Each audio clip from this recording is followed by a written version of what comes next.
Meus irmãos, minhas irmãs, saudações em Cristo Jesus. Falaremos sobre o tema, a pregação e a vida espiritual do pregador.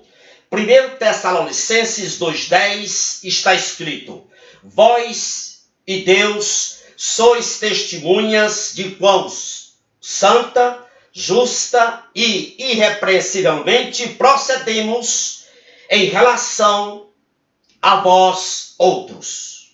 Meus amados, é possível um pregador subir no púlpito e desempenhar com tanta arte a mensagem do Evangelho e levar o auditório inteiro às lágrimas. É possível um pregador subir no púlpito e falar com tanta maestria a mensagem do Evangelho e levar os seus ouvintes a sentirem arrepios na espinha. Porém, isso não significa que a pregação é espiritual, ungida e poderosa para salvar o pecador. A pregação espiritual, ungida, poderosa, que traz resultado para a eternidade de quem a ouve, está fundamentada, acima de tudo, sobre o solo da vida espiritual do pregador. A pregação espiritual, ungida, poderosa no Espírito, que traz resultado para a eternidade naqueles que a ouvem, não se encontra na maneira como a mensagem é anunciada, mas encontra-se, antes de tudo, sobre o solo da vida espiritual do pregador. Quando eu digo solo da vida espiritual do pregador, estou me referindo a uma vida revestida do poder do alto. Estou me referindo a uma profunda intimidade com Deus. Estou me referindo à qualidade espiritual da vida do pregador. 1 Tessalonicenses 2,10 que eu li, diz: vós, Paulo dizendo à igreja de Tessalônica, vós e Deus sois testemunhas de quão santa, justa e irrepreensivelmente procedemos em relação a vós outros.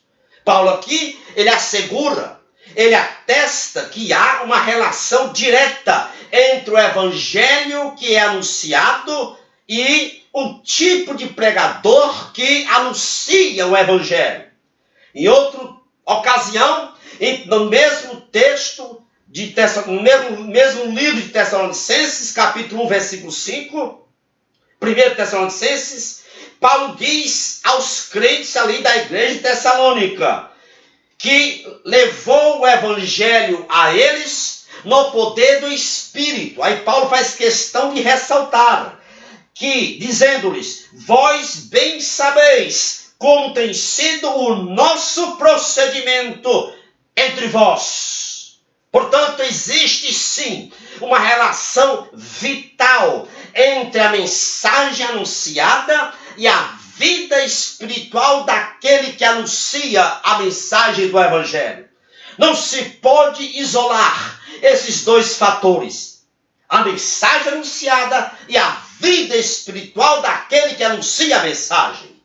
Paulo e seus cooperadores do Evangelho, eles se apresentavam como exemplos vivos do poder transformador de Deus em suas vidas, de tal modo que quando eles anunciavam o Evangelho chegava aos ouvidos e aos corações de seus ouvintes, e o resultado eram frutos de salvação, eram frutos para a vida eterna das pessoas que ouviam as suas mensagens. Meus amados irmãos, como pregadores do Evangelho, não somente temos a obrigação de pregar a doutrina correta, não somente temos a obrigação de sermos ortodoxos, mas acima de tudo, temos a obrigação de sermos praticantes daquilo que pregamos, daquilo que anunciamos. Se nós negligenciarmos a vivência do Evangelho na nossa vida, não contemplaremos os verdadeiros frutos que redundam para a eternidade. Paulo disse a Tito: torna-te pessoalmente padrão de boas obras. No ensino, mostra integridade. Tito 2,7. A Timóteo, Paulo disse: Timóteo, tem cuidado de ti mesmo e da doutrina.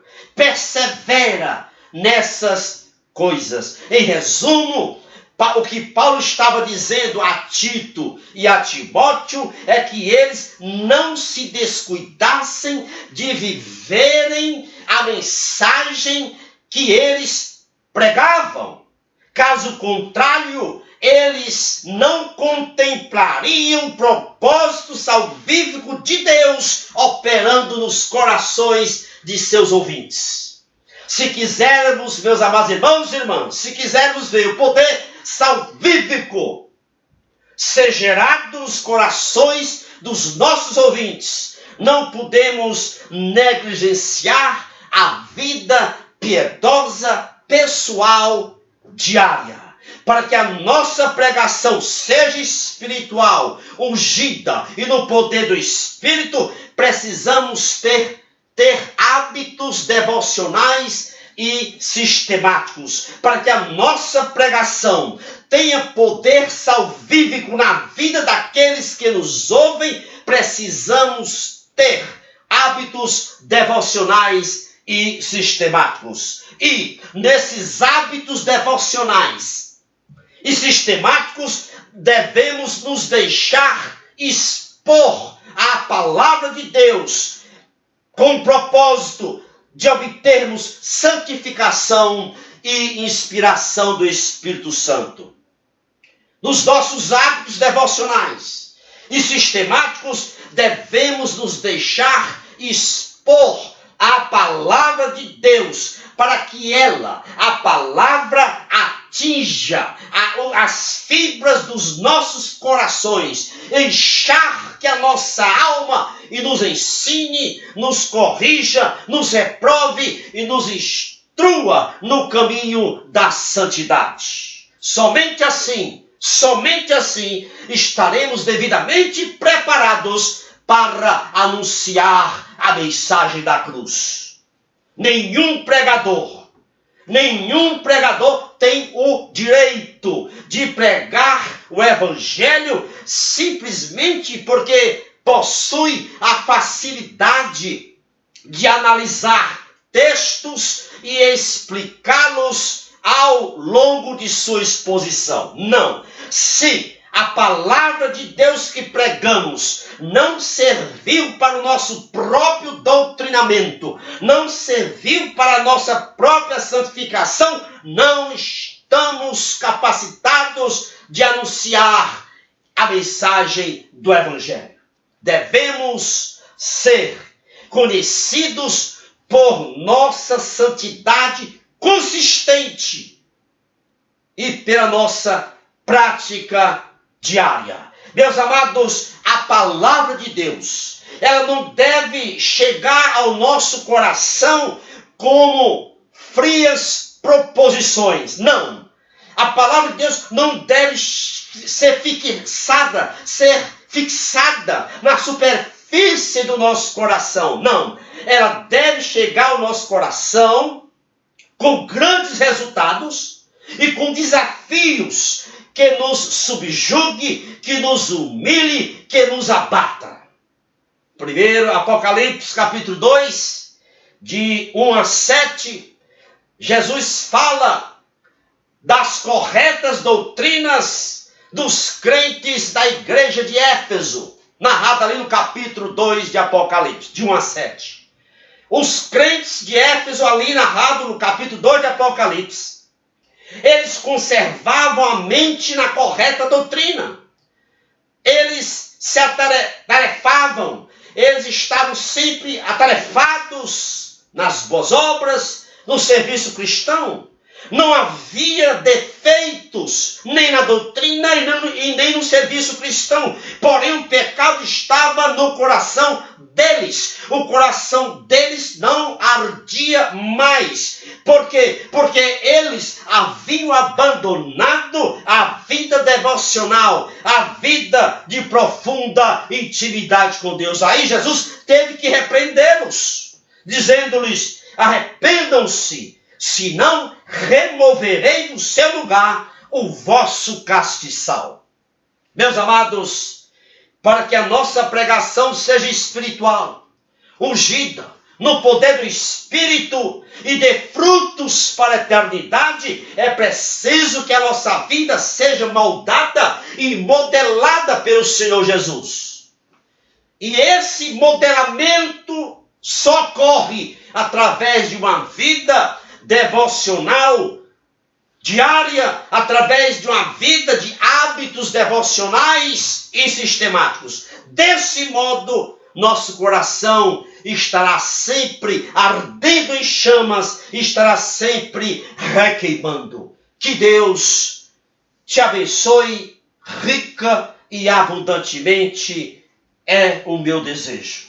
Louvado seja Deus. Compartilhe esta mensagem com outros irmãos e irmãs que você conhece. Eu vou colocá-la também no meu canal do YouTube, cujo endereço você vê logo aí embaixo. Se você não se inscreveu no meu canal, clique aí, inscreva-se. Lá tem várias mensagens com diversos temas da Bíblia Sagrada.